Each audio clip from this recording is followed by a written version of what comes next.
This is the PC Gaming Show, a celebration of the most vibrant gaming platform. For the next 2 hours, you'll see all new gameplay footage, trailers, and interviews. Taking the stage today are first gameplay footage for Vampire the Masquerade, Bloodlines 2, Borderlands 3, the reveal of Evil Genius 2, Starmancer, Last Oasis, 2 new games from Coffee Stain Studios, Griftlands, Planet Zoo, What's Next for Terraria, Remnant from the Ashes, Mosaic, Warframe, Baldur's Gate 3, Shenmue 3, the reveal of Unexplored 2, El Hijo, Age of Wonders, Planetfall, and more. And now your PC Gaming Show hosts, Day 9 and Frankie Ward. Good morning, good morning. Yes, ladies and gentlemen, welcome to the PC Gaming Show. Yeah, yes. We're so happy you're here today. We have a great show for you lined up. We got 30 games that we're going to be showing off. 30. Some of them will be updates to existing franchises and titles. Others will be exclusive world first looks. Y'all ready? Well, I first want to thank our sponsors for helping make this event possible. Without their support, this event would not happen each year. So thank you so much. Thanks to you for coming out. It's 10 a.m. in Los Angeles. Happy Monday, everyone. Best day of the week. Hello to all of you up in the balcony. And of course, thanks to you tuning in live from all over the internet, YouTube, Twitch, Twitter, Facebook, wherever you're tuning in from, welcome. We're happy to have you. My name is Day 9. I'm one of your hosts for this event. Joining me is the fantastic Frankie Ward. Hello. Oh, thank you very much. Thank you, Sean. Hello, everyone. Now, for you guys at home, for the first time, whatever platform you're watching on, we are going to be pulling your clever comments. Just remember that. I said clever comments from Twitch, Twitter, YouTube, and Facebook throughout the show, making you famous on the internet, on the screen. We're going to be sharing them live. And one of the things we're especially looking for are your questions for the Borderlands 3 team, because, Sean, you've got a mission to put their questions to the developers later.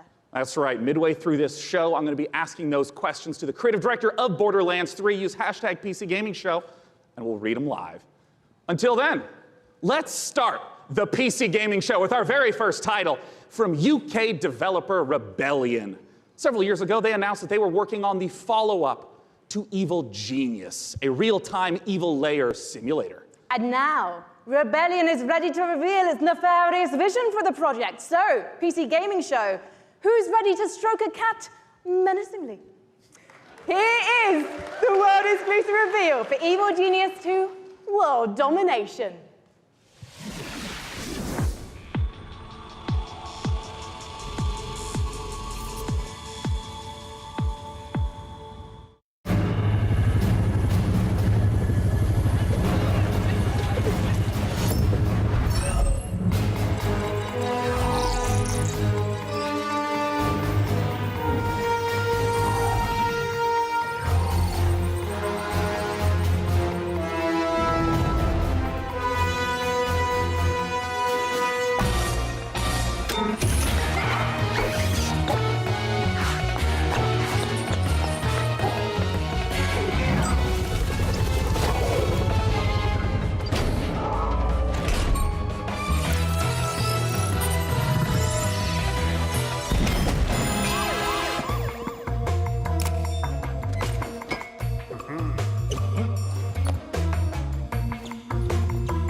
the Masquerade Bloodlines 2 is the successor to one of the most beloved RPGs ever.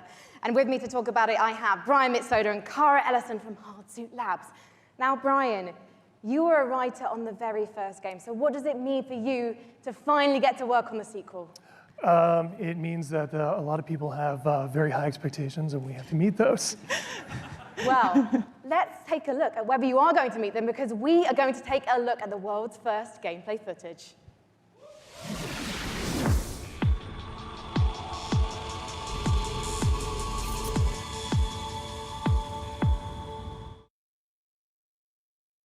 I guess I have to be the one to tell you. You're dead.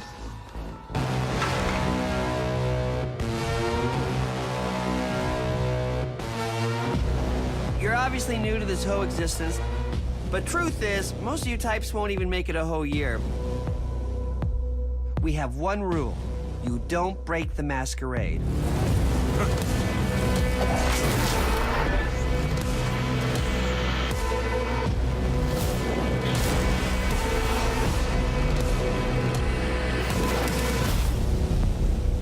The city.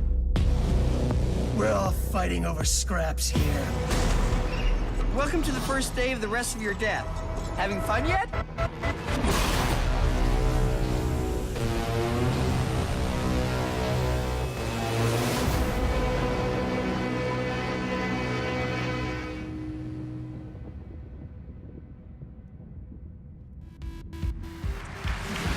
Guys, what does it mean to be a vampire in this world? So in the Empire, what it is, it's kind of a darker version of our world, and the vampires kind of need to keep their presence secret from humanity. So the vampires are kind of staying hidden in the shadows while also needing to feed on human beings and kind of manipulating us in order to get blood. We're talking about feeding on human beings. I'm getting flashbacks to last year's show. Cara, it's not just a case, though, of sucking blood and filling up your health meter, is it? Actually, different types of blood do different things. That's right. So we have the resonance system, which means that essentially vampires can kind of see the emotional resonance of human beings, like fear or desire, and then they can feed on those people to like feel the same things as human beings do, to feel more kind of alive. And that can give you like extra boosts in the game. And there were some really interesting characters in that trailer as well. What kind of relationships are we going to be forming with them as the player? Well, very fragile, very volatile relationships, very mature relationships, so it's going to be a fun time. And one thing that was really intriguing to me when I was learning about this game is you don't just get bitten and turn into Nosferatu, Dracula, or Brad Pitt. And to be honest, I think you should maybe put Brad Pitt into the game, because then I'm definitely playing it. You actually have to adjust to your environment to becoming a vampire, Cara. That's right. So essentially, in the game, when you were made as a vampire, sort of very young vampire, a lot of other vampires are made at the same time in this thing called the mass embrace. And that means that essentially they're having a less lucky time than you in the world. You're having a relatively good time compared to them because they don't know what they're doing. They're going through vampire puberty on their own. And you might have a family, you might have, say, a wife and children, and you are morally objecting to drinking blood to survive. And so you might have a less good time, let's say, than the player is having. So you can find them throughout the world as well. And Brian, the first game came out in 2004. You've been waiting 15 years for this. Any pressure? Yeah, tons of pressure. But yeah, we're going to make it worth it. Well, you know what? I think there are people around the world watching this, and of course the audience here, and they all can't wait to play this game. Can you wait, guys? There you go. So I think you've convinced everyone here now. When are we going to be able to play the game? We're going Q1 next year. Fantastic. And when can we learn more? Bloodlines2.com. Thank you so much, Brian and Cara. Good luck. Give it up, guys. Thank you so much. Now, have you ever wanted to play Dwarf Fortress in space? Starmancer is a space station sim from Ominux Games and Chucklefish. After a catastrophe on Earth, humanity has launched a desperate attempt to find refuge among the stars. Your task is to manage a colony capable of sustaining life, crafting components, controlling colonists, and sending out crews to mine asteroids. But when you're living in space, there can be big consequences for even the smallest mistakes. Let's take a look at the brand new gameplay for Starmancer.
Our next guests both started as modders, and now they each independently run their own studio. Let's welcome to the stage, from Tripwire, John Gibson, and from Torn Banner, Steve Piggott. Hey, Sean. Now I understand. Both of you started as modders, working independently, running your own studios. Talk to me about the collaboration that you started together. Yeah, Steve. So we've known the Torn Banner guys for a long time, even giving them some advice when they were modders, going commercial, helping them not make the mistakes that we made. And we've been friends, and we've always wanted to work together. And now we've sort of formed this independent, former mod team, professional super group to get an awesome game out to fans. Yeah, and for us, this is a dream partnership as well. We've always been really close with Tripwire, and we really respect their games. We see them as one of the few studios that's bringing true innovation to the FPS genre, and that's what we're all about as well. Well, let's take a look at this upcoming collaboration between Torn Banner and Tripwire.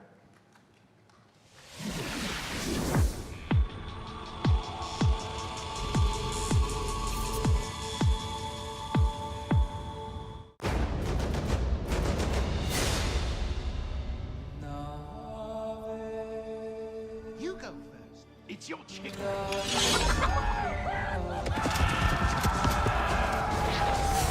Follow me! To battle!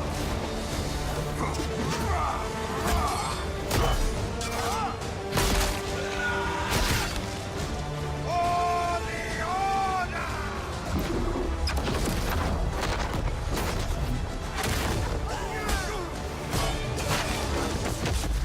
Kill them! Kill them!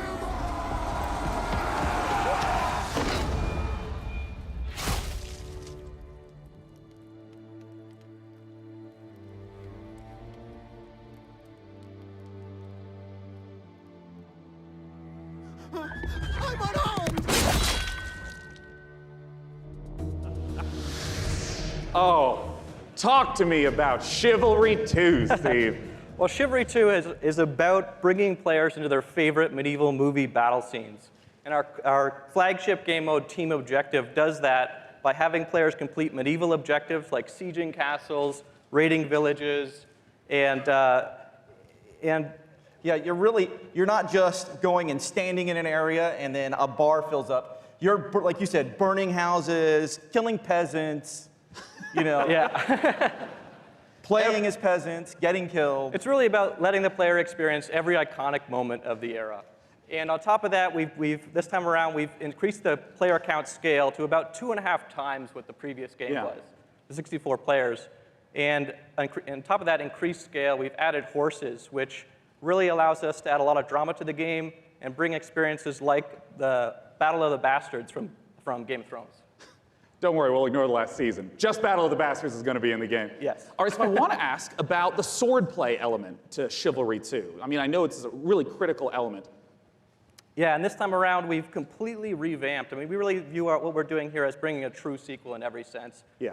We've attempted to completely revamp the combat, movement, and animation systems so that every swing, every action of the combat feels readable and fair, and also has the satisfaction and the weight that you would expect when two medieval knights in full armor are clashing.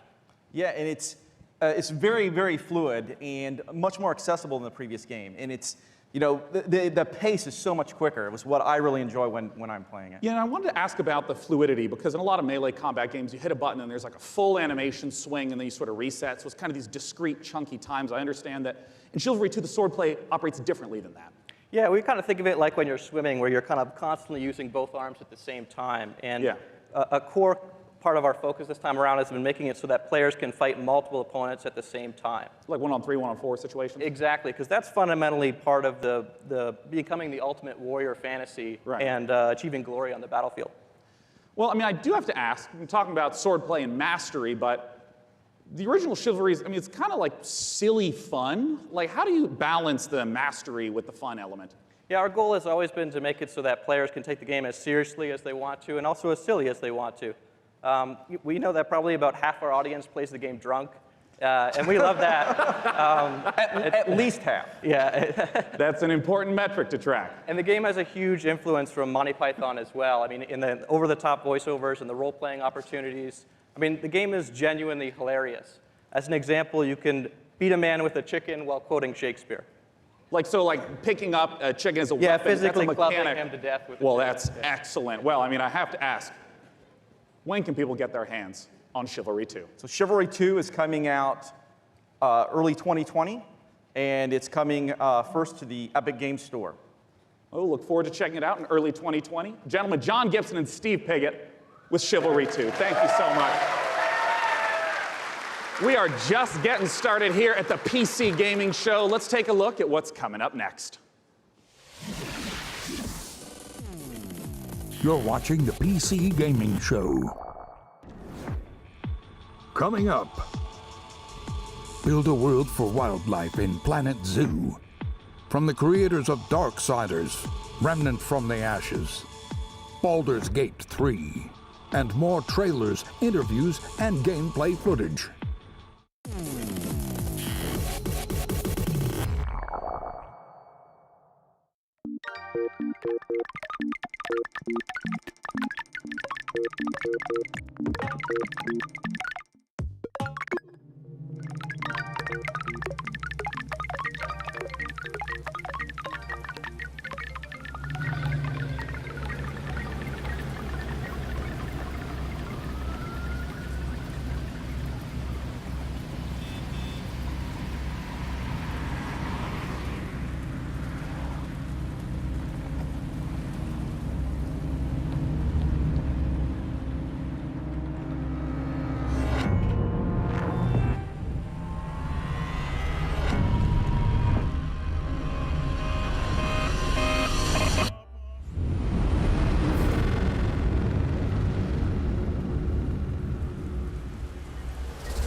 That was a brand new trailer for Mosaic, a dark and atmospheric adventure game coming later this year from developer Killbyte and publisher Raw Fury.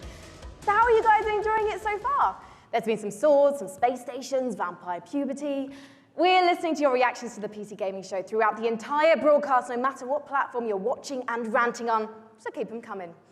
Our next game is a ghost-themed multiplayer hide-and-seek game inspired by a popular mod. Charge up your proton packs and get ready for Midnight Ghost Hunt.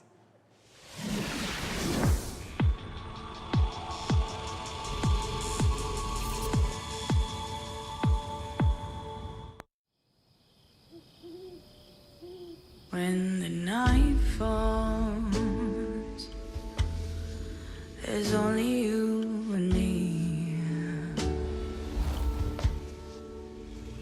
When the night falls, you can count on me. Darling, if you only knew, it'll make you feel brand new. So just tell me, where are you? I got a big surprise for you.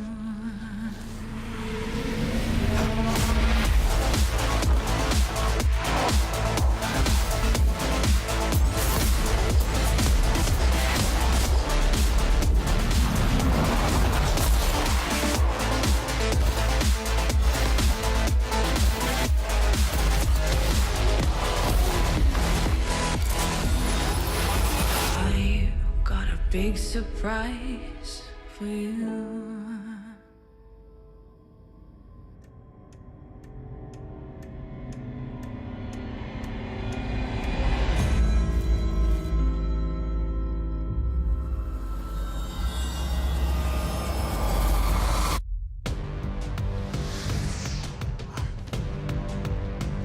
Joining me on the stage to talk about Midnight Ghost Hunt is the dynamic one-man team. Creative director, programmer, designer, it's Sam Malone! Thank you for having me.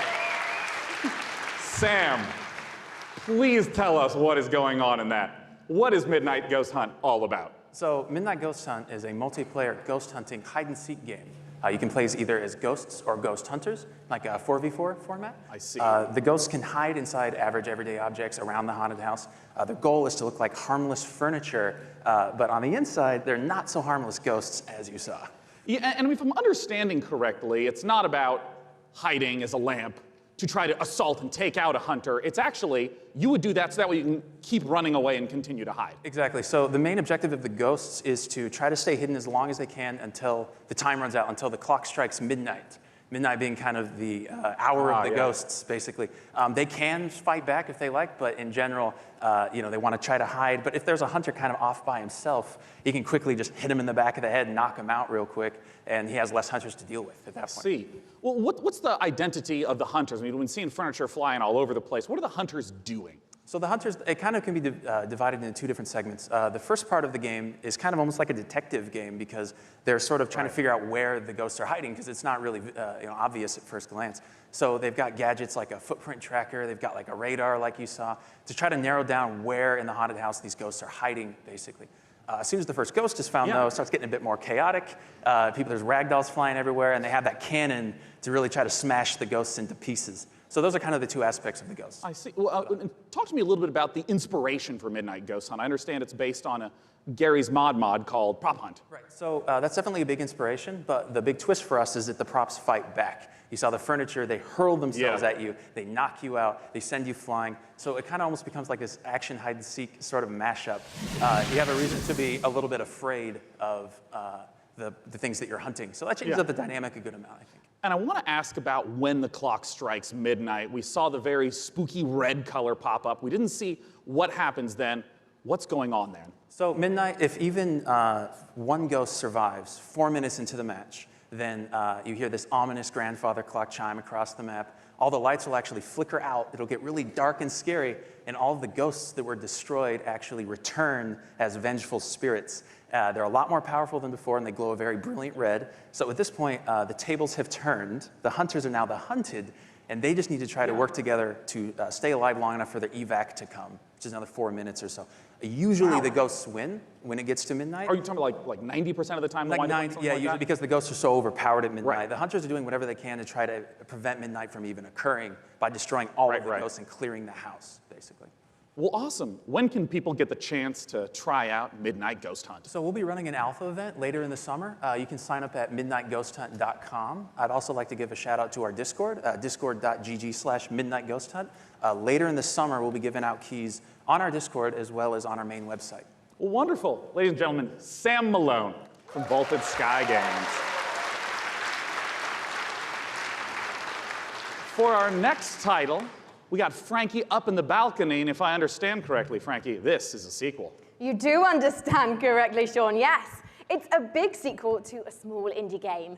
Unexplored 2 is a procedural adventure, a roguelike that challenges you to fight, to be clever, and to solve its mysteries.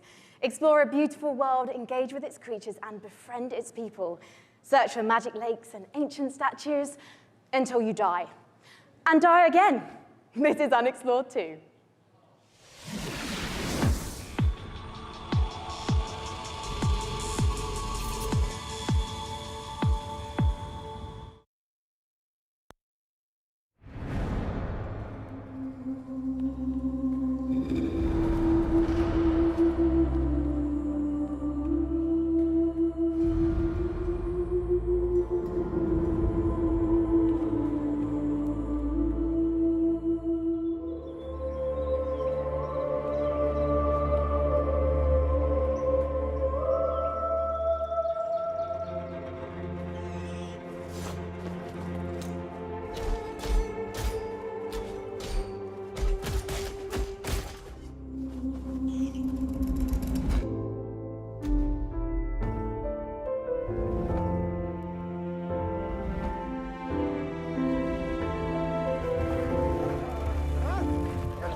One of the biggest bang for your buck that you can get when building a new rig is investing in a new monitor. And here to talk about a groundbreaking new display is Samsung's Dean Dalcero. Welcome, Dean. Thanks, Sean. What you got for us? Today we're here to announce the new Samsung C27 RG5 curved gaming monitor. Well, let's take a look.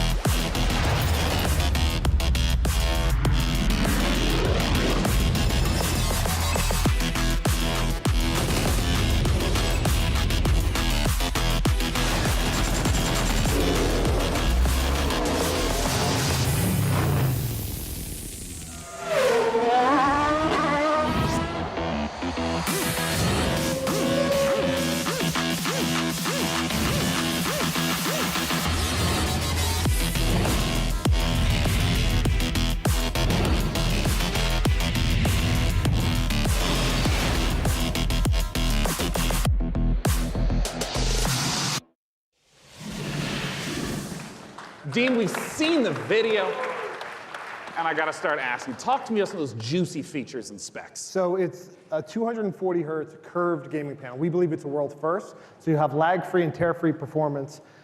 And we think that the curve, that's 1500 art radius, is going to be a very immersive experience that you wouldn't get from a traditional flat panel. And I wanted to ask a little bit about some of the color specs. Sure, it's a 3000:1 contrast ratio, so you get those deeper blacks, brighter whites, Right. and hopefully you'll see your enemies first before they see you in the dark scenes. Yeah, and I understand it also has G-Sync. I saw that flash up on the screen as well. First G-Sync compatible monitor, so we're super excited about that. Well, since this is the PC gaming show and we're showing off a huge variety of games here, what are the types of games that you would expect that 240 hertz refresh rate and the G-Sync to work well with? Sure, so we think everybody's going to appreciate the speed and the performance, but ultimately, esports first-person shooters are really going to benefit. Right. Well, of course, I have to ask, not just when is it available, but what type of cost are we talking? Sure, so it'll be available in mid-July for under $400 for a 27-inch panel. So it expands our gaming lineup to 8 models. Yeah. Because when you said 400, I mean, that's the 27-inch is Right. the $400 mark. Wow. Yeah, so our gaming lineup will be expanded to 8 models, ranging from 24 all the way up to a 49-inch dual QHD. Check out samsung.com/gaming240 or see us in the back of the room for more info. Yeah, that's right. For any of you in the audience, it's there. You can go there for it. It is not 4K. It's not 4K. Not for that price point. Well, I want to let you know that we have all sorts of great presentations and games coming up. Let's look at what's coming up in the PC Gaming Show. Stay tuned for more announcements, trailers, and never-before-seen footage, including Gearbox answers burning questions about Borderlands 3, the next game from Clay Entertainment. Get ready to rip the galaxy a new wormhole in Valfaris, and more.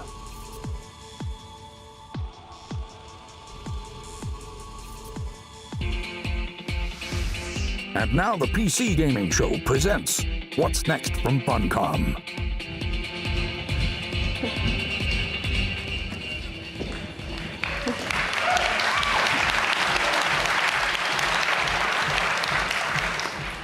Hello, everyone. Thanks for the warm applause.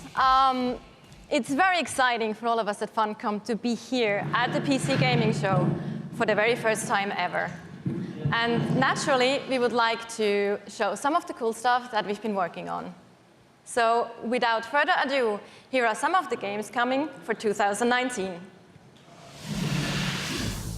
Something strange is going on all across the zone. I don't fear nothing until now.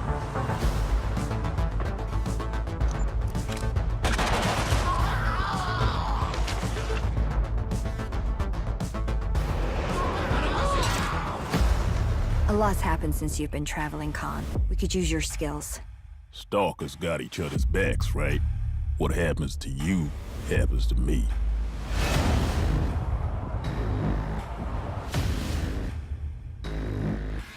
Shockwave approaching.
Please welcome to the stage, founder and director of Mighty Kingdom, Philip Mays.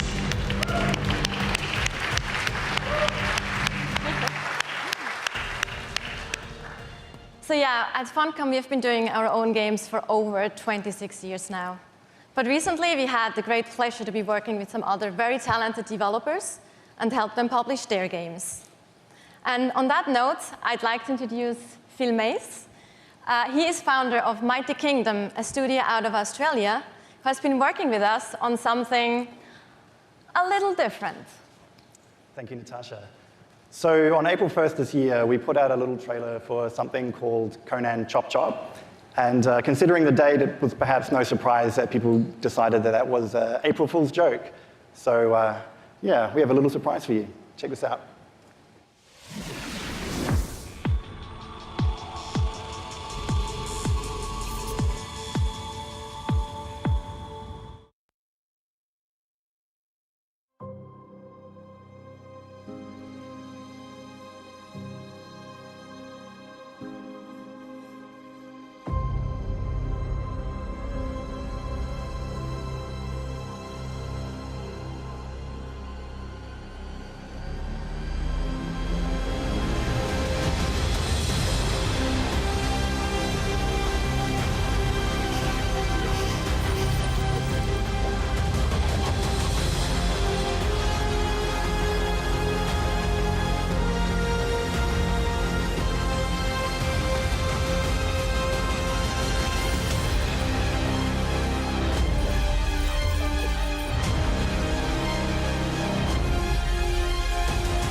So there you have it, Conan Chop Chop. It's a roguelike action-adventure game. It's very real, and it's coming to PC, Xbox One, PlayStation 4, and Nintendo Switch on September the 3rd this year. It's 2019.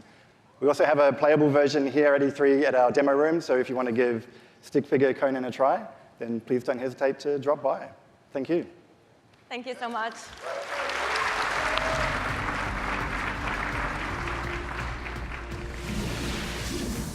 Last Oasis is a nomadic survival game set in a post-apocalyptic future where the Earth has stopped rotating. The last humans need to outrun the blazing sun in massive open-world environments. Good times.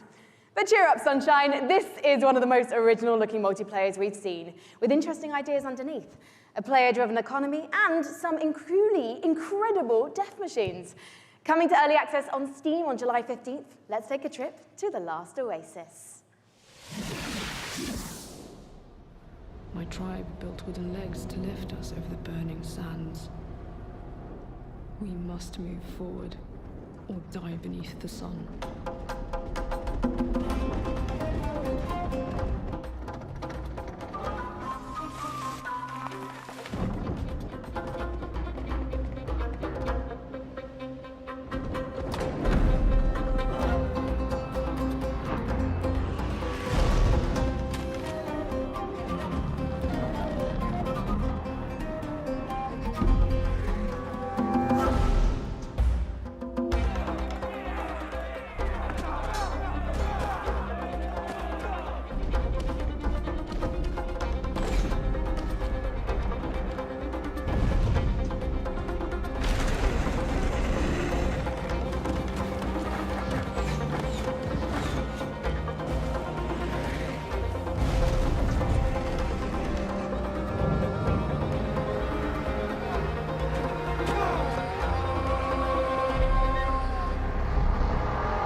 The name of the game is Age of Wonders Planetfall, a 4X strategy game, and joining me on the stage to talk about it is the game director, Leonard Sass, and principal gameplay developer, Tom Bird. Welcome, guys. Hi. Good to be here. Thanks. So, Leonard, just give us the gist of what Age of Wonders Planetfall is all about. Sure. Age of Wonders is a turn-based strategy game where you play as one of the survivors of a shattered galactic empire. At the start of the game, you choose or create your own faction. Yeah. And they include the Vanguard Expeditionary Forces, who are in cryosleep when everything went to hell. There's scavenging cyborgs, or the Amazon bioengineers who ride dinosaurs into battle. Yeah. You know, I want to ask, because there's a pretty broad range of 4X strategy games. To give a sense of what the gameplay is, I just want to start from the beginning of a game. What happens when you first land on the planet? Well, each race has their own spaceship. The spaceship comes down onto the planet. The planet is where the entire game takes place. And that spaceship will then transform into your capital colony, where your entire empire begins, your sort of attempt to take over the world. Around you, you've got a number of sectors, and each of these sectors has a little story. Well, not most of them. So maybe you'll find a genetics lab, which is still full of horrible mutant creatures, an entertainment complex overrun by horrible robot monsters, a temple with holes in the sky and horrible demons who come and get you. And I did see in the trailer dinosaurs with lasers, correct? Dinosaurs with lasers. Perfect. Well, cats with lasers. No, sorry, no cats with lasers. I'm so sorry to disappoint all of you. No cats with lasers. You have to settle with dinosaurs. You know, I saw the expansive tech tree show up in the game briefly, and I know that growing resources and tech is a huge part of strategy games. How does that function? Right, so part of these tech trees come from your origin race. They sort of represent the past of where you came from. They include new units, new modules for your units, like jetpacks for your troopers, orbital laser cannons you can launch from space, social doctrines, it's not all about war. And then the second part of your tech tree comes from your secret technology, and that's all about the future of your faction. So you can create like a combination between man and machine or man and computers. Others include doomsday technologies that allows you to infect the entire population with alien brain-eating parasites or win the game by splitting space-time. I love how many details you're giving me of the horrors that await on the planet. The future is not a pretty place. Well, I want to ask about some of the combat that we saw, because in a lot of strategy games, the combat can be very brief. It just shows two armies pinging off each other. But I understand that the tactical layer is quite rich. Right, so when combat starts, you'll see, like on the world map, maybe like a little sort of space lab or something like that. When you go into combat, you will zoom all the way in, and you will be inside the lab. You'll see all the pipes and all of the goops flowing around. All of your units, which you've been putting together and built, are now deployed. In turn-based combat, you can move them into cover, use their abilities, shoot laser cannons. Maybe you've chosen advanced. You've got like a bunch of space dwarves in little metal suits. They'll dig holes in the ground, like shoot from the holes. Maybe you've chosen the Kirko, sort of horrible alien bug monsters. They run forwards and slash people and puke acid on them, that kind of thing. I mean, how long do some of these battles wind up lasting? It depends. A short battle can be maybe 2 or 3 minutes, but at the end of the game, you've got a massive siege with like 20 units on your side, 20 units on their side. You've got orbital cannons blasting holes in the world, and that can maybe take 30 minutes. Well, talk to us about when we can play the game. Okay, the game is due this August 6th. It's going to be available on PC, multiple platforms, consoles, and it's available for pre-order now. Well, lovely. Hey, what's that URL? It's aow-planetfall.com. Well, I'm looking forward to it. It's less than 2 months away. Gentlemen, thanks so much for joining me up on stage. Thank you. Okay, thank you. All right. Bye-bye, guys. Thank you for sharing the horrors of the future. And for our next game, Frankie, I have to ask you, what year is it? Why? The year is 1946, Sean, my dear boy. Europe lies in ruins torn apart by the satanic Plan Z. A brave band of heroes cast the Fuhrer into hell, but little do they know, the nightmare is far from over. Achtung! This is the world-exclusive reveal of the next shooter from the makers of Sniper Elite 4.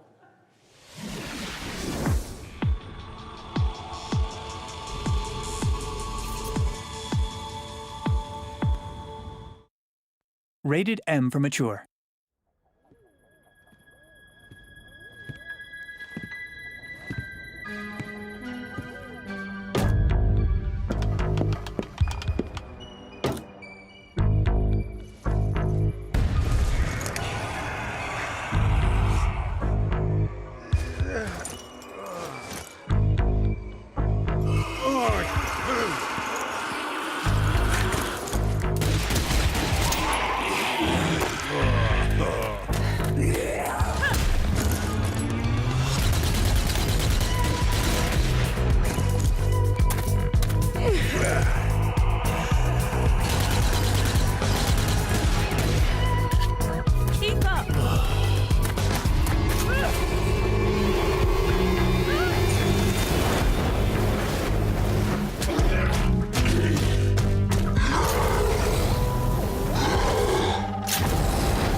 Just die.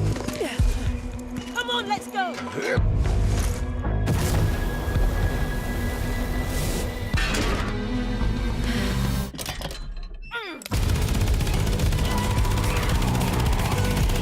This way. Come on.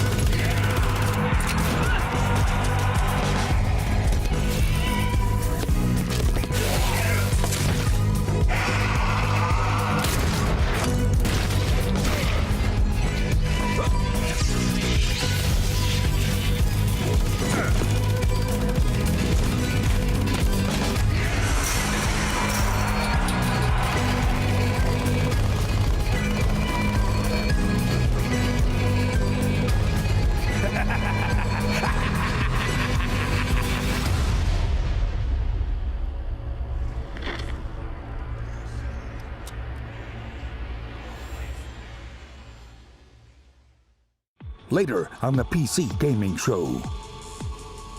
A love letter to classic JRPGs. What's next for Warframe?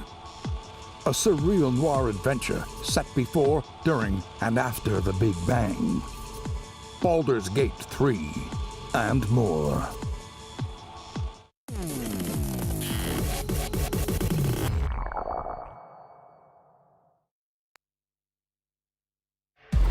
For nearly 100 years, the Root have ravaged the Earth. An unending assault without reason. We are victims to a hatred that we do not understand. This evil will consume our world and the countless worlds beyond. Unless you rise to meet it. A trial by fury and blood. You seek the source of death itself. Prepare yourself.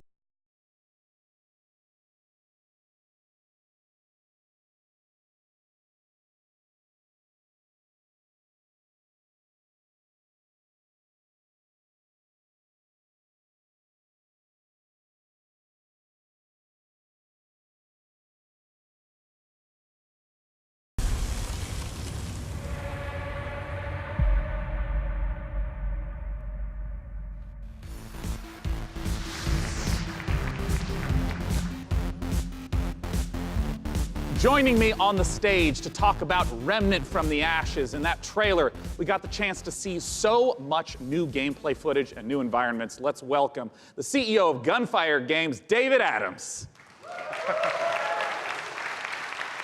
So David, I want to ask right away, for those who are unfamiliar with Remnant from the Ashes, what kind of game is it?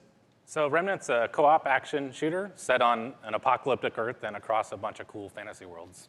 And I mean, in that trailer, we got the chance to see a huge variety of different environments. Like, what are these different places? Who's the player in this story? So as a player, you're on sort of an Odyssey-like quest to save the world, and we really wanted to have a bunch of different cool locales that you go to just to experience a bunch of different stuff. And you start on Earth, but it rapidly changes very quickly as you get into the game. And one thing that we've talked about before is that replayability is a huge focus of the game, that you could play through it 10 times and still be seeing new bosses, new monsters, new locations. How exactly does that work? Yeah, I think one of the coolest features of the game is the dynamic generation system. So we generate the maps, the enemies, the quests, NPCs, bosses, everything. You've built those all by hand, right? Yeah, it's all hand scripted, but the system takes all the pieces and stitches it together. So you might play the game and come into work and say, hey, I talked to a giant tree and fought a dragon boss, and I'll be like, I met a guy in a helicopter, an old guy in a helicopter, and killed a tree ant. And we'd have completely different experiences playing the same game. And you just have to keep going through and eventually explore what all the possibilities are.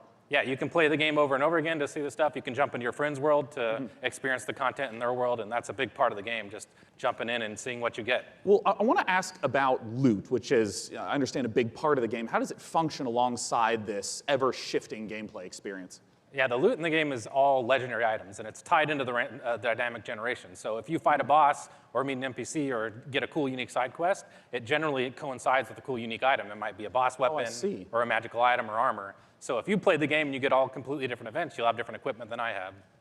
And in the trailer, I also saw that there were 3 people walking through these, and you mentioned the co-op experience. How does co-op function in the world? So the game's full co-op from beginning to end. You can jump in at any point, and the game's definitely slower paced, more difficult. I mean, you will die a lot in this game, so awesome. There's a huge advantage to bringing your friends to come in there and help you take down bosses or fight off different events or just generally progress through the world. Yeah, well, I mean, as a big fan of Bloodborne and Dark Souls, I'm really looking forward to Remnant from the Ashes. What's the release date, and where can people go for more information? So Remnant's coming out August 20th on awesome. PC and Xbox and PS4, and if you pre-order the game now, you can actually get in early and start playing the game August 16th. Well, awesome. Ladies and gentlemen, David Adams from Gunfire Games. Thanks so much for talking to us about Remnant.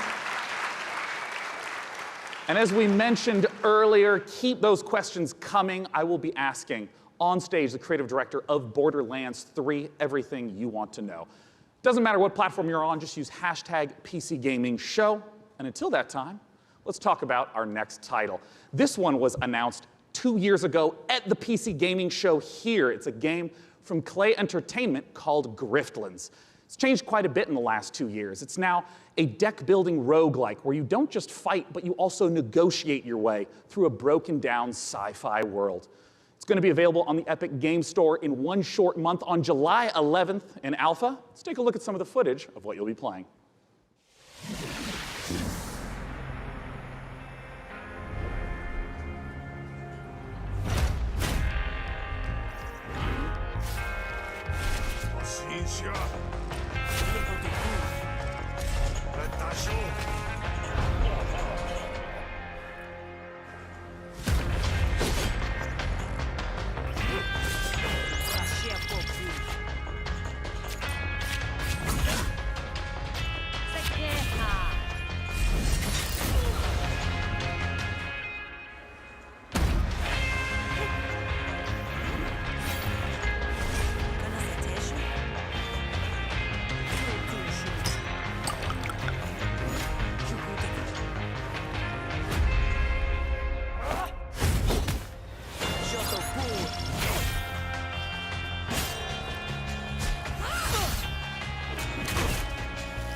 Planet Zoo is the latest game from the makers of the brilliant Planet Coaster. Please welcome Piers Jackson and Lisa Bowens from Frontier Developments.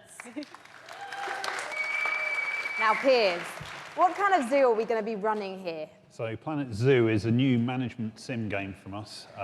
It involves you building and looking after a modern zoo, and you get to look after the most authentic animals we believe you've ever seen in a video game.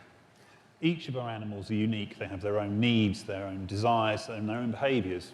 They interact with each other and react with the world that you build around them.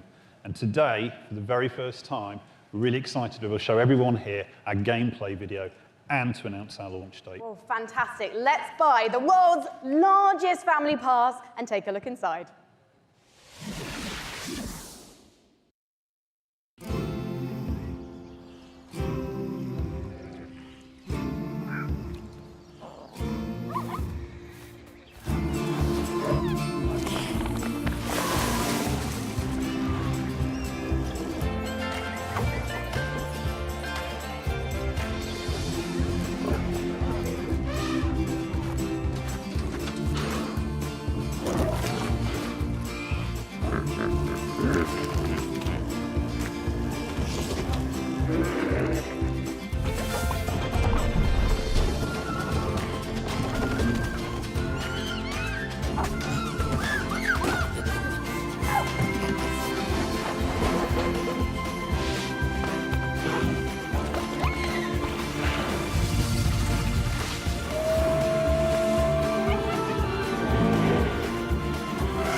Lisa, I love some of the animal shenanigans here.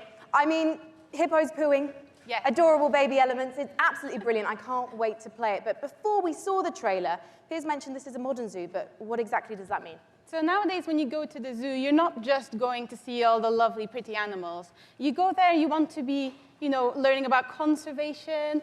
You want to learn about the research that they're doing. You want to be educated. And these are all things that you're going to be able to do in Planet Zoo. And these ideas of the modern zoo is really what we take to heart. And we're going to be promoting, the health and the welfare of your animals as the most important thing to do.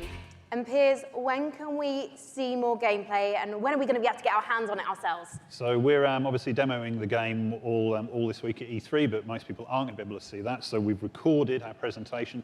Lisa's done a fantastic voiceover for it, and we'll be releasing that onto Frontier's YouTube channel. That goes live this Friday at 11 a.m. Pacific time. Well, fantastic. I cannot wait to watch. Thank you so much for joining us, Piers and Lisa, everyone.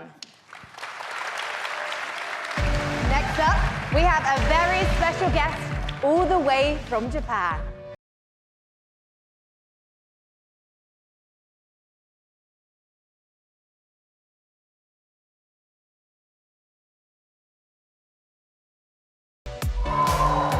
That is right.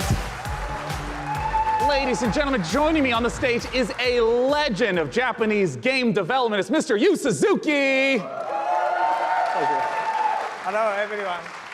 In addition to being the brains behind the following games, Hang On, Space Harrier, Outrun, Afterburner, Virtual Racing, and Virtual Fighter, Yu-san also created the Shenmue series. And he's here to talk about Shenmue 3 right now. Take it away, Yu-san. この場に立てて光栄です。I am so honored to be here standing on the stage today. それと20年支えてくれたファンの皆さん、ありがとう。I just want to say thank you to all the fans supporting me for the long 20 years. Thank you very much.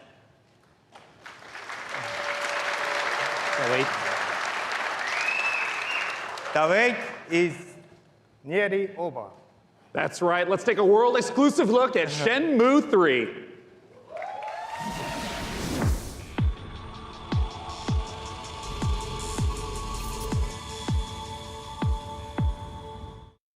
Honestly, I don't think your kung fu is strong enough.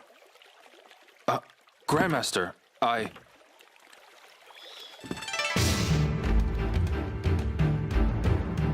A long time ago, martial arts were bad, but humans are interesting creatures.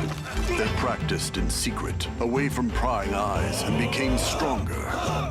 One even practiced atop this very boat. Nam-Tren survived the ban and was passed on in this way.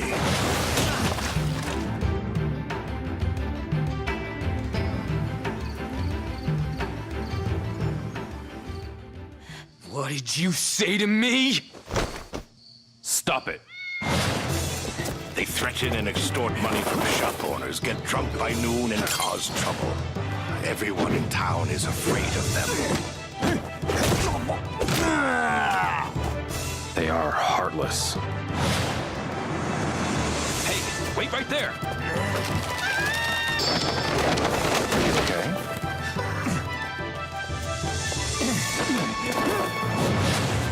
This is him, the Japanese guy who got in our way. You've got some guts to barge in here on your own.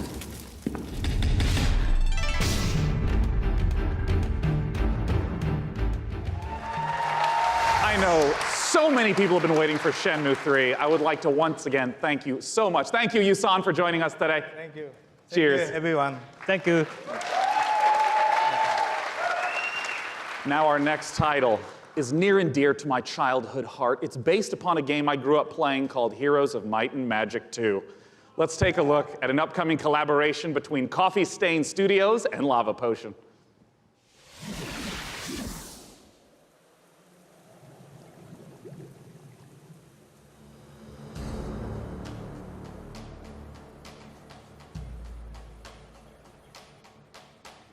The essence within you, it is who we are.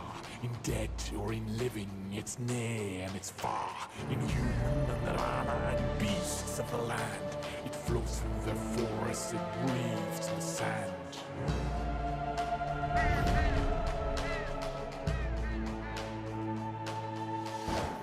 Lightning and thunder and crackling waste, a land torn asunder by night and by day. The Empress eternal with death and decay, to march upon cities with frost and with fade. They gather the wheelers and build mighty walls, resisting, revolting, their harvest will fall. So wield all the power of those you command, and draw out their essence to hold in your hand. Unleashed on them all, so in these final hours, we'll raise every bill to take back what was ours.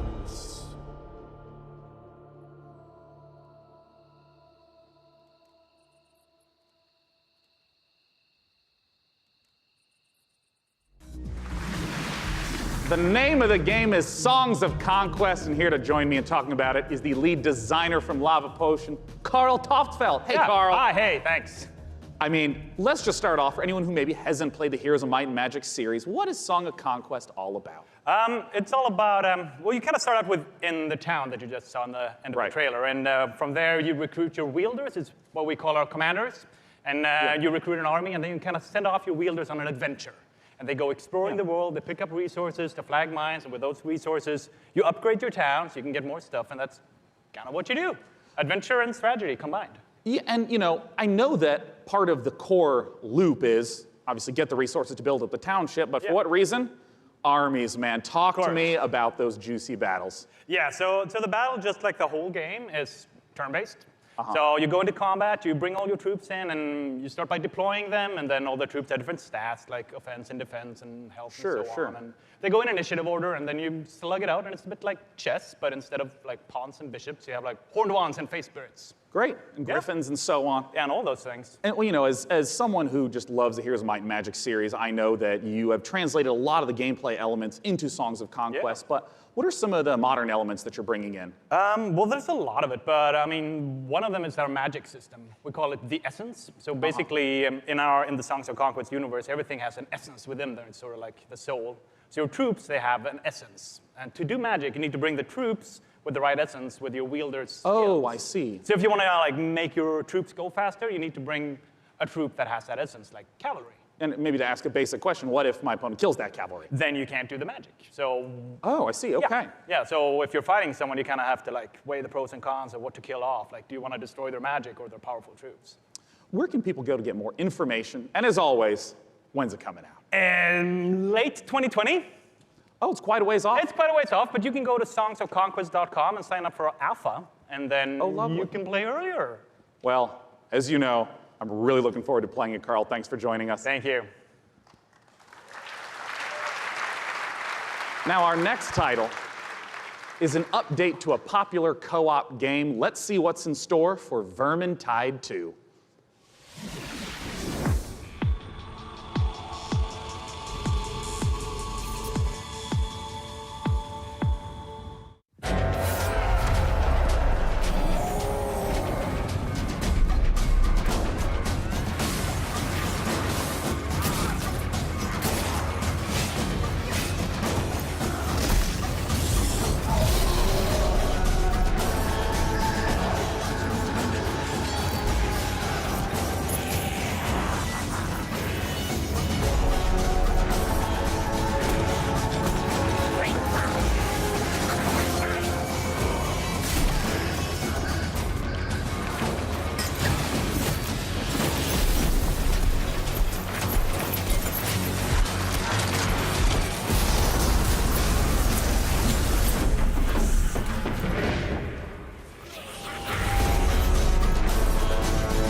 You just saw the reveal of the new PvP mode coming to Vermintide 2, which turns the Warhammer Fantasy cooperative game into something even more brutally competitive.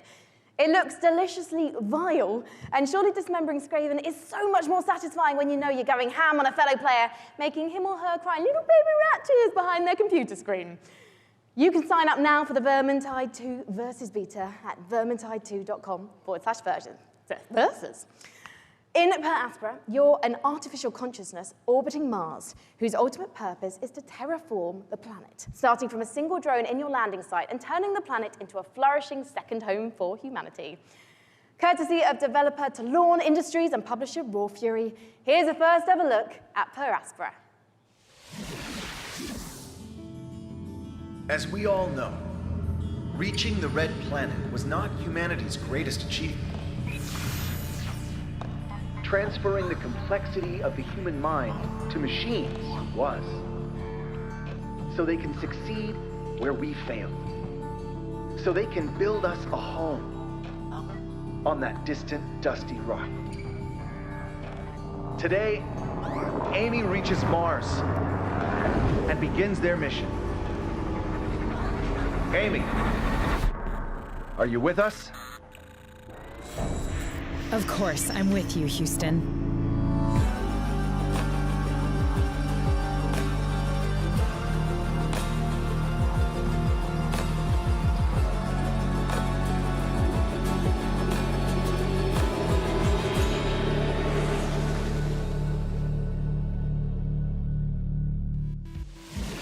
In the Assassin's Creed universe, our next guest sent players back in time to rewrite history. But for his debut project with indie studio Panache Digital Games, he's going to take us back 10 million years to where humanity began. Here to tell us all about Ancestors is creative director and co-founder Patrice Désilets. Welcome, Patrice. Thank you for having me. I'm really happy to be here. I've been waiting 10 years to come back on a big stage at E3 showing off a game. Well, it's fantastic to have you back. I just want to ask, what inspired you to tell the story of human evolution? Well, when I started Panache, I needed a game, an open world game in which you can do a lot of things. You need a character in a 3D environment at first. And I said, oh, I'm the historical guy, I'm the historical dude, so I need an historical period. So I said, oh, let's go back at the very beginning. It'll be easier to do, because I won't have to build a city, I won't have to build technology, and I was a bit naive, because we built Africa 10 million years ago. And that's not easy to build. It doesn't sound easy. I mean, how have you turned those themes into gameplay? Well, you play our last common ancestor, right, of all the big apes, and then you have to explore your environment, and eventually you expand your territory, you expand your clan, because you're not playing that one badass character. You play a group of badass character. And eventually you evolve into different species, up until Lucy the Australopithecus roughly 2 million years ago.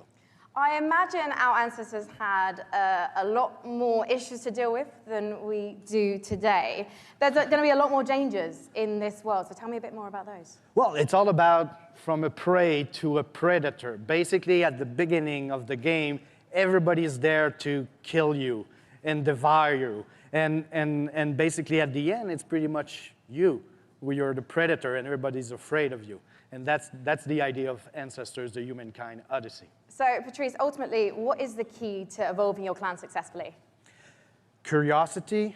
You need to explore, because, you know, I made a game about characters and you needed to follow the story I wrote for you. This time, you're basically writing the story, right? There's no story per se inside. It's not about going and see mission givers. It's not about looking at the mini-maps and the little dots. It's about you, hey, Homo sapiens. Can you survive like our ancestors did?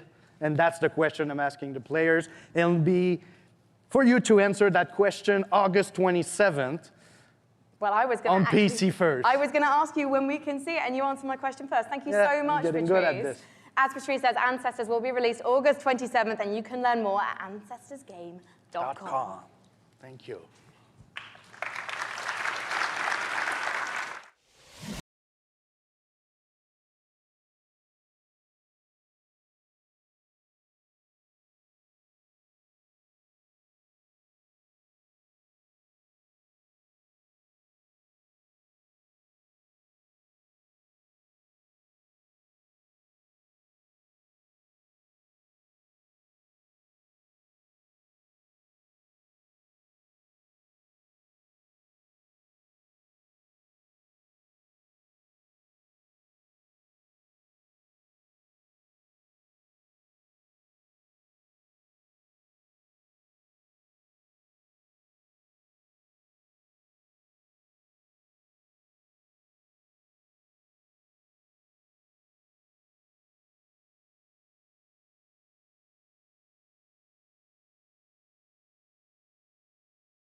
Please welcome to the stage Loring Lee, founder and CEO of Dragon Nest. Indeed, auto chess has turned out to be a sensation, with hundreds of thousands, millions of players getting a taste of it. And here to talk about its coming to PC is Loring Lee. Take it away, Loring. Yeah. Hello, everyone. I'm Loring Lee. Yeah. Hello. Yeah. I'm the CEO and founder of Dragon Nest Game. Dragon Nest Game is a game developer and publisher, comes from China. I'm so happy to be here today on this stage to introduce our game, Auto Chess, to all of you. This is really an exciting moment for us. As the trailer says, this is a real engaging game of auto chess. Dragon Nest now is working with the creator of auto chess, Jodo Studio. We are working together to bring auto chess to our world, both on PC and mobile, so that everyone from anywhere with any device can enjoy the same fun of auto chess. Now we are building the PC version by using the gaming engine of Unreal Engine 4. As everyone knows, Unreal Engine is one of the best gaming engines of the world. With the help of Epic Games and by the power of Unreal, I believe we can finish our job quickly and efficiently. And today, I'm very glad to announce the PC version of Auto Chess will be coming to the Epic Games Store. I look forward to all of you playing Auto Chess on PC later this year. Okay, thank you everyone. Thank you, Loring Lee. Yeah, cool. Thank you. Thanks so much for sharing the news with us. Once again, Auto Chess, if you have not played it, you must check it out. It is so fun. Our next title, with Frankie up above, I understand is an inspired indie game. We'll find out, Sean, because one of the things we love about PC gaming is the way that game creators from all over the world can draw inspiration from one another's work. Cris Tales is a great example of that, a gorgeous indie love letter to classic JRPGs developed by a team in Colombia. Cris Tales' spin on the genre brings a unique perspective that lets you see the past, present, and future on one screen at the same time. So you'll see the future change based on your decisions in real time. Here's the world-exclusive reveal of Cris Tales.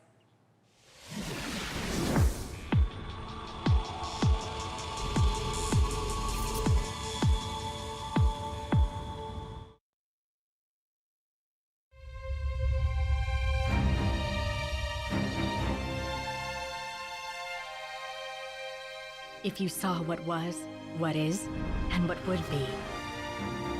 If you knew how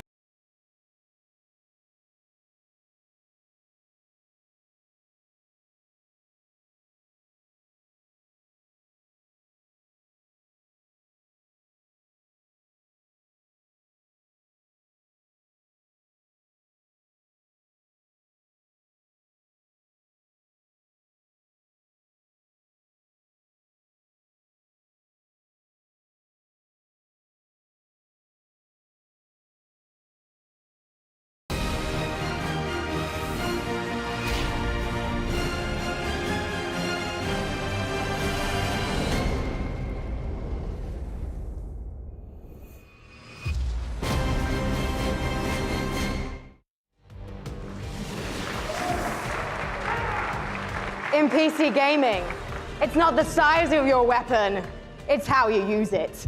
And I'm holding one of the, well, quite frankly, it's a bit average, isn't it? It's just your average, Glock, really. No, it's one of the ridiculous alien weapons from our next game, Valfaris, a brutal, heavy metal-infused 2G action platformer inspired by true old-school classics like Contra and Turrican. Assuming the role of fearless warrior Therion, players must blast and slash their way through the doomed citadel of Valfaris, overcoming its deadly environments and enemies before challenging the arcane evil at its very heart. Get ready to rip the galaxy a new wormhole. From publisher Big Sugar, this is Valfaris.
Just incredible action in the Valporis trailer. I'm very excited for our next guest. In case you have not been in downtown LA, E3 is covered with Borderlands 3 art. It's amazing, it's beautiful. And joining me is the amazing and beautiful Paul Sage, creative director of Borderlands 3. Beautiful's the new one, thanks. Yeah, there you go, Paul. Right. Welcome. I mean, there's been so much hype around Borderlands 3. What's the stuff you're really excited to be sharing this year at E3? Oh man, so we've talked about our Vault Hunters. Well, this time we get to talk about Mose. And she is our gunner vault hunter, so she has a big mech, so it's one of the things. All about loot. We're talking about, the different loot, such as shields, grenades, those things, going to different planets, so a lot of stuff to talk about. Well, I want to start right off with Mose. Tell us everything you can about her. Okay, yes, I'll tell you everything I can. So Mose, again, like I said, she's a mech pilot. She has this big mech, it's called Iron Bear. She gets into Iron Bear. Yeah. We have multiple action skills, which means that she can equip either a minigun or a rail gun or a flamethrower. If you want to barbecue your enemies, something like that. Oh, so, nice. Mix and match. Yeah, Mose is a terrifically fun character for us right now. Now, we've been excited to be collating a whole bunch of community questions. We're going to break them into two categories. First, there's a whole bunch of repeat questions that I want to make sure we get to right now. One of the big categories is about loot, because you've mentioned having a billion guns earlier, but what can you tell us about some of the other gear, the other progression systems in the game? Yeah, so let's talk about grenades, like one of my favorite things that we don't get to talk about a lot. So in the past, we've had grenades that they've had like one thing. They can bounce, they can stick to different things, Yeah. This time, we're combining like all of those things. So for instance, the other day I was playing and I threw a grenade and that grenade had a bounce, it would stick, an explosion would come out, and the grenade would fire guns as it was going through, right? So we have like a ton of different grenades that are in there.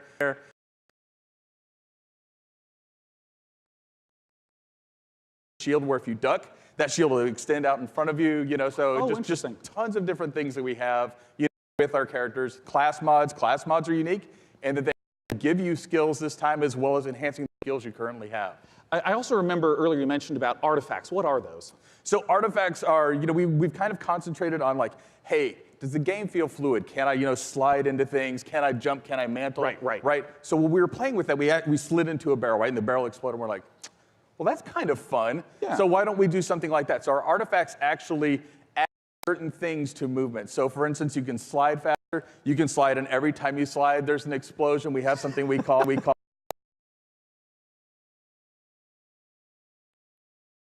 second category of questions unrelated to loot. Well, there's going to be a single-player campaign.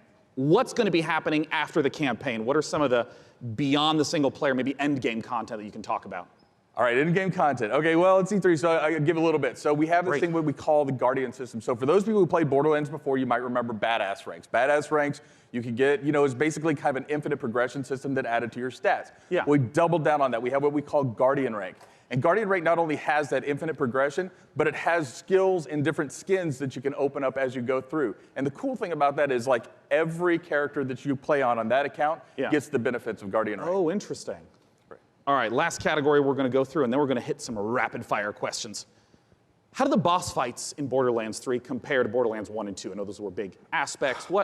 How do you build upon that? Right, so I think of a boss fight, like I'm an old school Nintendo fan, right? So I love huge boss fights that have like three phases and stuff like that. So now those people, smart people in the audience know that we've talked about going to vaults instead of vault, right? And so there are different like huge boss encounters there that are just, multi-phase boss encounters. We have like a lot of different mini bosses throughout the game, so a lot of different boss encounters throughout the game.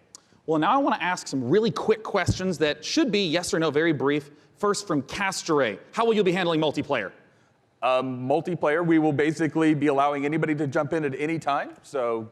Awesome. From MHL Animations, can I pet the gun? Great question. I'm not here to judge what you do with your gun, so that's a personal question.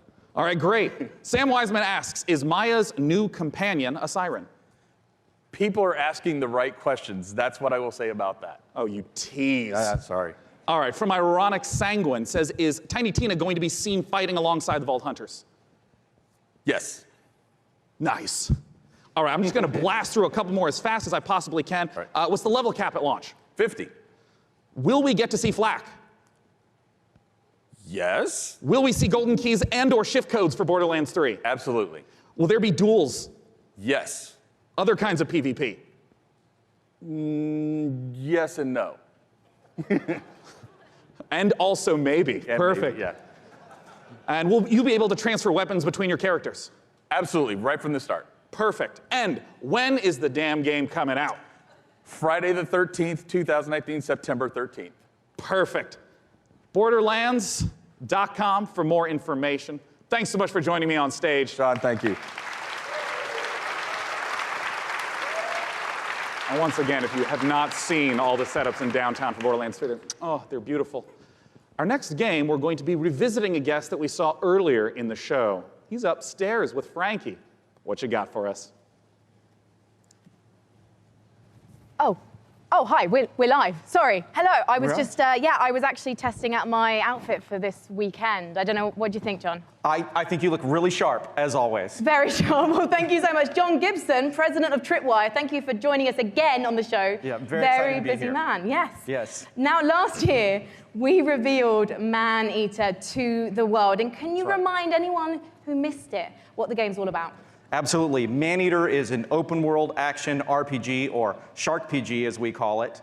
You start as a small baby shark pup, and you have to survive in this harsh world and try to eat your way to the top of the ecosystem. The three words that we think sum the game up the best are eat, explore, and evolve. And we also have someone we'd like you to meet. Well, let's meet him then. Let's take a look at the new trailer.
John,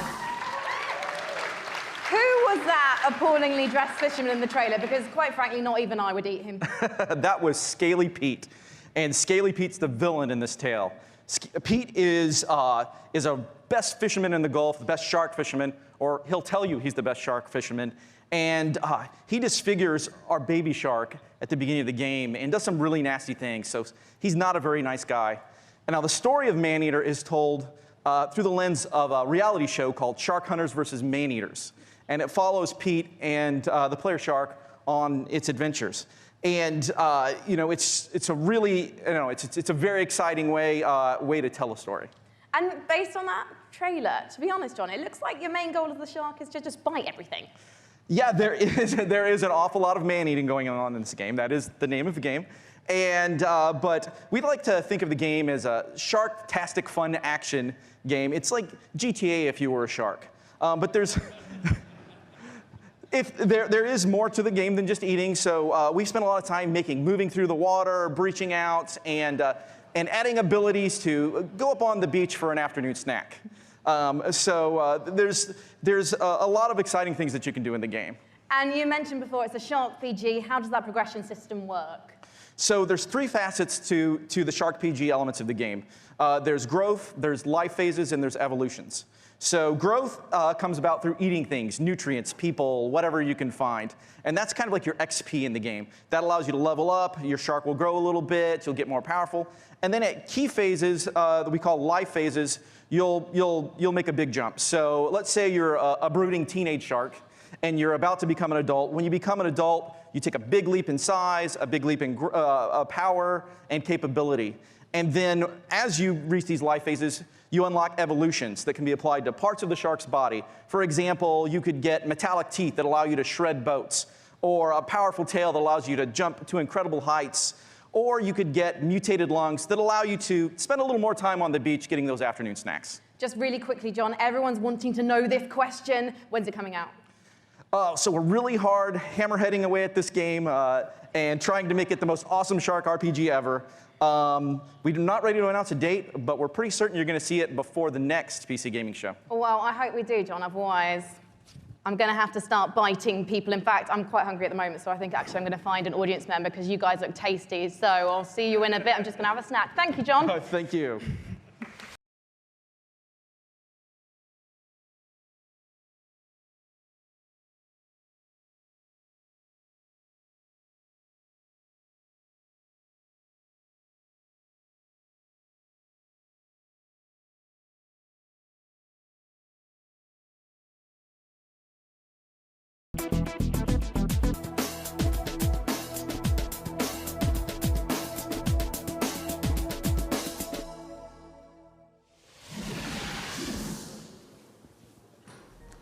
You know, one of the absolute best parts about being sponsored by iWin for the PC Gaming Show is that I get to sit for this next segment and talk to you about Terraria.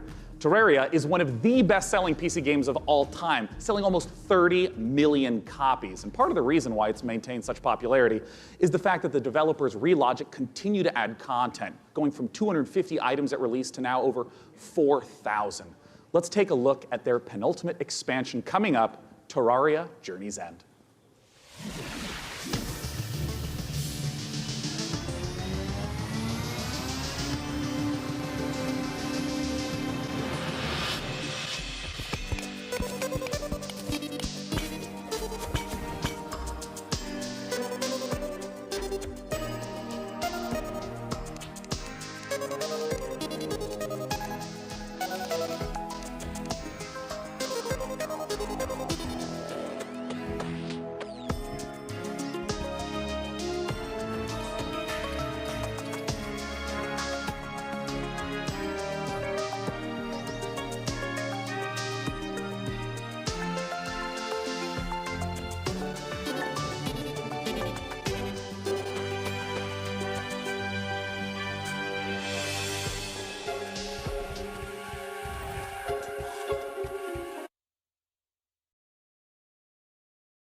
Looking at is a game that is the spiritual successor to Her Story. It's called Telling Lies by Annapurna Interactive, and joining me to talk about it is game director Sam Barlow and actor-producer Logan Marshall Green. Welcome, gentlemen. Thank you. Nice to be here. Yeah. My main man. Now, if you haven't played Her Story, you totally should. It's fantastic. I want to note, it is a game where you watch live interactive video in order to uncover what happened with a murder. What is it that's going on in Telling Lies? What's the premise? So, like Her Story, Telling Lies is a game in which you watch video footage to piece together a story. And this time we have a woman who has stolen an NSA hard drive, which contains secretly recorded, intimate and private conversations between our four characters. Something has gone terribly wrong, and it's up to you to figure out what and why. It's time to take a look at some of the gameplay mechanics and see Telling Lies in action. Let's take a look.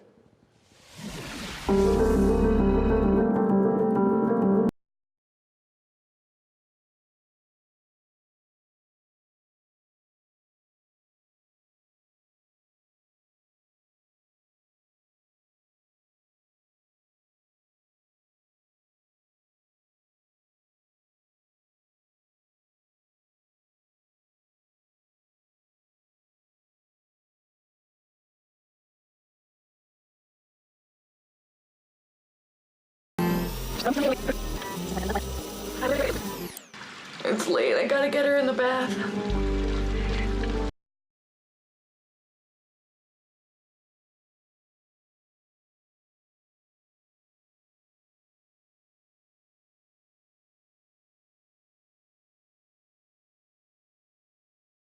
It's with the girl I met when I was 18, but I was too young and naive to handle it properly.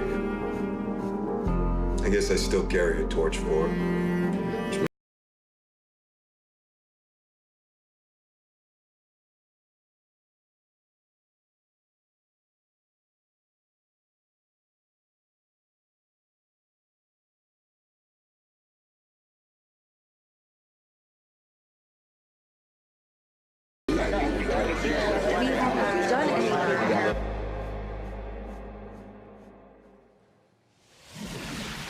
Oh, Sam, I got some questions for you about what we've just seen. I mean, talk to me about the mechanics. I mean, I saw, subtitles up, highlighting, and it was loading more video footage. What's going on? So what we do in Telling Lies is we take all of the exploration you would have in a normal video game. So all that walking around in a 3D world. Yeah. And we apply that directly to the story, to the footage itself. So you're going to be scrubbing around in these clips, paying close attention, and you're going to be picking up on the subtext, listening to names, people, places. And with that information, you're going to use that to find more clips, dig into those, and over time kind of build up this picture of the story. And it's truly like an open world video game. Well, I mean, a lot of times with open world video games, they talk about, the square kilometerage or miles in America. What's the sort of scope that we're talking about? Like, how many hours of footage is there? So we got like over 10 hours of footage here. Wow, so really? It's a story that encompasses like 2 years. What I wanted to do with this one was, like I say, really embrace this idea of it being an open world game. You're free to explore and follow your curiosity. Just lose yourself in this story, all the characters. It's this huge, messy, colorful story that we're trying to tell. Well, I'm curious, Logan, as a performer in this kind of game, what is it like to actually try to have all the layers in there for each performance, also not knowing when a player is going to be seeing the specific footage you're performing?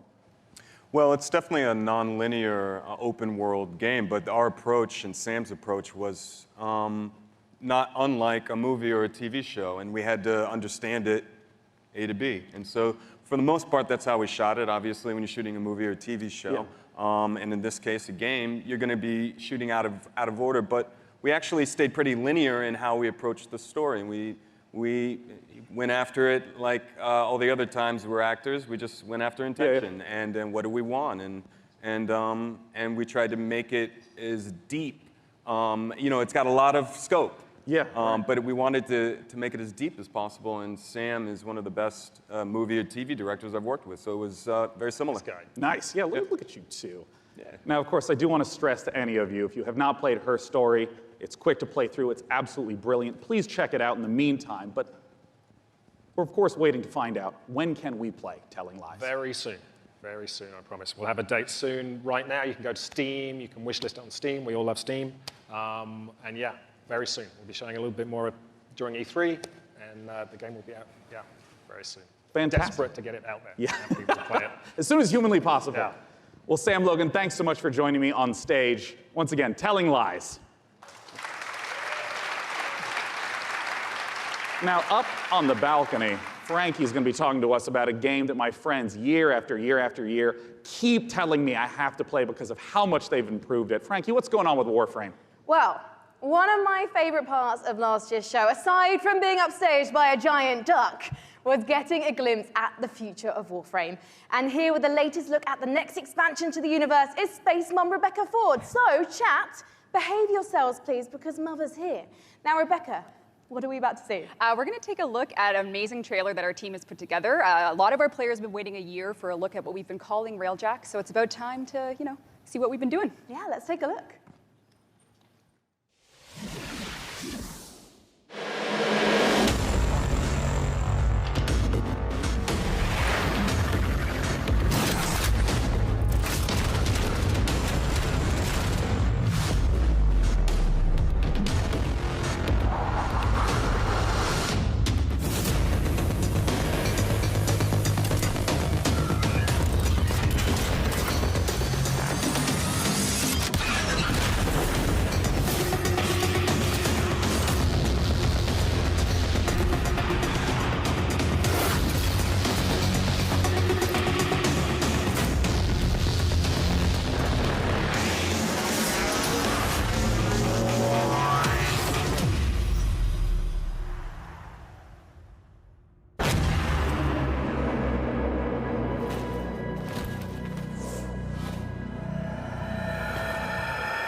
Becca, it must be so exciting to know that the fans have finally seen it, and you're clearly going all in on the epic space combat. So tell me about the new stuff that players are going to be able to experience. I wasn't shaking before we started talking, and now I am because it's real, because, you know, Empyrean is what we're calling codename Railjack. It's basically taking the Space Ninja part of Warframe, sending it back up to space, bringing players that squad gameplay they know, taking the enemies like the Corpus and the Grineer, giving them their own Railjack to essentially explore the solar system with and take down the bad guys.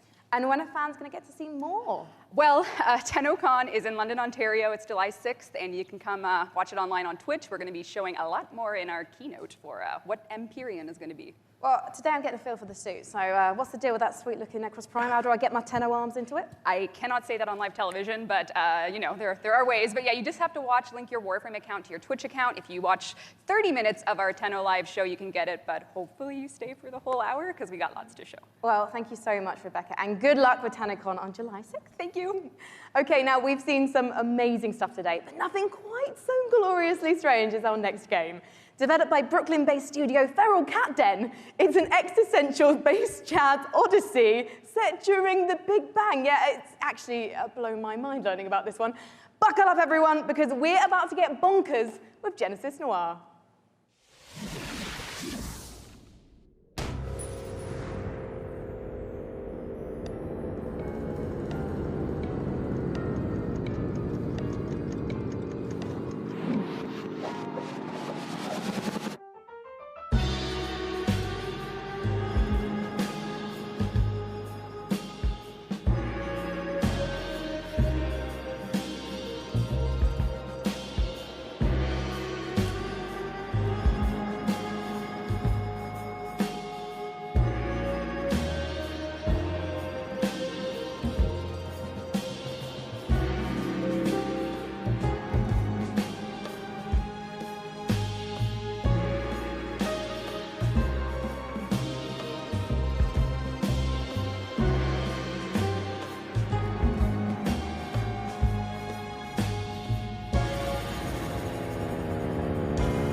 Genesis Noir, just beautiful, stylish art. The next game we're going to take a look at is the twist on the stealth genre. It's called El Hijo, where you play as a 6-year-old trying to escape a monastery and find your mother using toys and tricks to avoid monks. Let's take a look at this gorgeous spaghetti western-inspired project from Studio Handy Games.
El Hijo, once again, is the title of the trailer we just saw.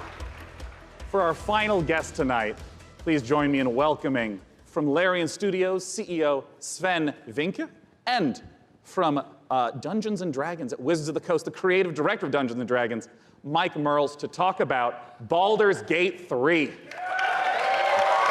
Yeah! Now, this was only just recently announced. How did this partnership come about? We went to see Wizards of the Coast at the end of Divinity Original Sin 1. Yeah. That was back in 2014. And I tried to convince them back then that they should give us the Baldur's Gate 3 license. And they said, but we had a long chat about what the vision would be for the game. And then we kept on bumping into each other. And then suddenly in 2016, I get a phone call from Nathan Stewart, who's the big boss of Mike and the head of Dungeons and Dragons. He said, you need to come to Seattle right away. We're going to have dinner in a very shady restaurant. And he had this big stack of paper with him. And on it was Baldur's Gate 3. And in it was pretty much everything that we talked about. And he says, I'm going to present this to my board. Do you still want to do it? I said, yeah, of course I still want to do it. And then a couple of weeks later, we started negotiating. And here we are. I mean, what does the Baldur's Gate franchise mean to you, Mike? Oh, to me, it's the crown jewel of D&D computer games, right? I mean, for me personally, Baldur's Gate, the original one, was finally I had the chance to actually play a D&D campaign rather than having to run them for all my friends. So it means so much to us. Baldur's Gate, it's such fantastic storytelling, and it's so exciting to see it come to not only a new generation of gamers, but for the gamers who remember the 20 years it's been since the original, the first two in the series. So it's incredibly exciting. And for us, it's such an important part of the D&D mythos as a whole. And we got a chance to see the trailer. Talk to me about some of the story elements, the world elements. What are things we're going to see in Baldur's Gate 3? Well, we're only talking about what's in the trailer right now, but obviously you're going to go to the city, because we start with the city. You start outside of the city, actually. There's going to be mind flayers. They're very nasty. You are seeing in the trailer the process of ceremorphosis, as we call it. It's accelerated, so that's not normal. Yeah. And you're going to see a lot of iconic creatures, iconic characters, iconic places, and that's as far as we go. I'm curious about some of the gameplay elements, because obviously, there's just been a big resurgence of Dungeons and Dragons, tons of broadcasts on Twitch. I mean, how do you translate some of the insane things that players want to do into, what has to be a structured computer game? So we started with the player handbook, which is basically the basic rule set of Dungeons & Dragons. Which player handbook? Which edition? 5th edition. 5th edition. Great. Yeah. And so we ported as much as we could to the video game. We looked at what works really well. We looked at the things that didn't work that well, because it is a video game, and this was made for tabletop gaming. And so we started modifying those things, and then we had to add things on top of it, because if you play tabletop, you have a game master, and you say, well, I want to do this. Yeah. And then the I game want to start a fight with a pigeon, and he's like, okay, roll for dexterity. Sure. Exactly, that's it. So we had to add systems to make that possible within the game. But we've gone very, very far. Yeah, I mean, can you give an example of like a crazy moment that a player might do that you could actually play out in the game? Well, let's say that we get into a fight because you ask a nasty question, I don't want to answer it. And I take the chair over there, I put it on fire, smash it on your head. Well, just as an example. It's just an example, this is fine, we're just talking, These are things that we have to put systems into the game for to do it, which are not necessarily going to be described inside of the book. Interesting. And I mean, like, Mike, in terms of your role, speaking to Larian Studios, you have tons of data of all the sorts of things that players do. What's the sort of information that you provide in assistance? Well, really what it comes down to is providing the story support. We think of Dungeons & Dragons, the universe of D&D. It's like a toy box for dungeon masters and players to go into and build their own stories. So working with Larry and working with Sven, a lot of it was just opening up that toy box and sharing it. And giving that kind of guidance. Like I remember one of our first meetings, we just laid out a map of Baldur's Gate and the Sword Coast and asking a lot of questions like, what kind of story do you want to tell? Where do we want to go? What are the cool locations we've always wanted to put into a game like this? And then in terms of the system support, what does it mean in terms of the story for each character, for each character race, each character class? So that if you have your favorite class and it's in the game, you really feel like you're taking on that role that you love so much from the tabletop. It's really coming to life in an authentic way in Baldur's Gate 3. And we're going to talk in a moment about Baldur's Gate 3 release dates and whatnot, but we have a second game that we want to talk about on a new technology known as pencil and paper. I understand that there is a tabletop prequel coming for Baldur's Gate. Exactly. So in Baldur's Gate, we think there's one saga, all the different games coming together to tell one grand story of this city. So on September 17th, we're releasing our next tabletop campaign, Baldur's Gate, Descent into Avernus. And it is the next chapter in the Baldur's Gate saga, and it's a prequel to Baldur's Gate 3. So if you haven't played a Baldur's Gate game since Baldur's Gate 1 or 2, this is your chance to check out on the history. It's been about 100 years since the events of Baldur's Gate 2. Yeah. So this will give you a chance to check in on the city, to see what's going on, its current state, who the movers and shakers are. We also feature a complete levels 1 to 13 campaign that takes you from the mean streets of Baldur's Gate to the depths of hell itself. And sort of pose to the players a question, do you want to redeem Baldur's Gate or send it to damnation? So we're putting that right in players' hands to make that choice. Well, I have to ask Sven, it's a question on a lot of people's minds. What can you talk to us about expected release time frames? So people have been waiting for it for a long time. Yeah. They're going to have to wait a little bit more when it's ready. This is the game that we want to play, so we want to make sure it's really, really good. And then when that's the case, then we'll release it. Well, I know a lot of people have been waiting a long time. And I think I speak for a lot of people here when I say, take your time. If the Divinity Original Sin games are any indication of the quality, it's going to be fantastic and worth the wait. Gentlemen, thanks so much for joining me on stage. Thank you very much. Thank you. Ben and Mike talking about Baldur's Gate 3. Goodbye. Goodbye, guys. Why are they leaving? Well, it's because the PC gaming show has officially concluded. Let's bring up on the stage the fantastic Frankie Ward. Come here, Frankie. Hello. Well, thank you so much, Sean. Hasn't this audience been absolutely fantastic today? Guys, thank you so much for coming out to the 5th annual PC Gaming Show. We want to give an enormous thanks to all of you who tuned in live. We want to, of course, thank all of you who personally showed up this morning, and of course the sponsors who helped make this possible. Epic Game Store, iWin, Frontier, Funcom, Paradox, Interactive, Hovercast, Perfect World, Rebellion, Tripwire, and Samsung. As you know, PC gaming is a platform. It's not a publisher or developer, so these sponsors are essential for letting us put on this show every year. Thank you so much. And I gotta ask, Frank, any titles you're excited about? Well, I do love a baby elephant, so definitely Planet Zoo, and slightly more awkwardly, then I also want to eat things, maybe elephants included, so man-eater, of course. I'm personally looking forward to Songs of Conquest, and as you heard, there's games coming out all across 2019 and into 2020. We hope you all have a fantastic E3. It officially begins tomorrow. Big shout out to all the other press conferences. Hello again, Dropped Frames. Good to see you 2 years in a row. We hope you all have a fantastic time at E3 and go play some games and make some friends. See you next year. Bye, bye, bye. Thank you so much. Goodbye.